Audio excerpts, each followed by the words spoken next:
Özgür, Malatya Turgut Özal Üniversitesi yerel değerlerden kopmadan evrensel ve Malatya'da ölümsüzleştirildi. Malatya Turgut Özal Üniversitesi'nin kuruluşu 18 akademik araştırma faaliyetlerinin yanında kendisinin kültürel, sosyal ve toplumsal konulara duyarlı bir üniversite olduğunuzun göstergesi olsun bu tür etkinlikler diyelim. Dört duvarı olmayan açık bir üniversiteyiz. Şehir üniversitesiyiz. 8 ilçede meslek yüksekokulumuz var. Mimarlık, mühendislik ve işletme yönetim bilimleri fakültelerimizde önümüzdeki yıla öğrenci alımına hazırlık aşamasını tamamlamak üzereyiz. İnşallah süreç içerisinde öğrencilerimiz de Eylül itibariyle başlayacak. Yeşilyurt MEO'da kendi yerinde Yeşilyurt'ta eğitim öğretime başlayacaklar. Bizler yerel değerlerini bilen, aynı zamanda evrensel değerlere de ulaşmak için canhıraş, gece gündüz çalışan bir ekibiz.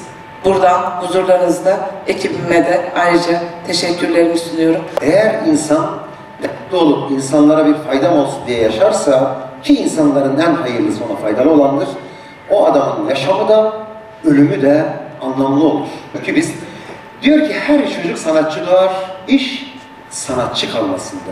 Ama biz ne yapıyoruz? Bak kızım 80 almışsın, bir dahakine 90 bekliyorum. Oğlum 40 tane soru çözmüşsün. Ramazan 80 tane çözmüş, 200 tane çözmüş. Yarış atı gibi. Ondan sonra bu çocukların hayal güçlerini öldürüyoruz. Makine, robot, hedef, tamam 80 soru. Sadece dünya, kariyer.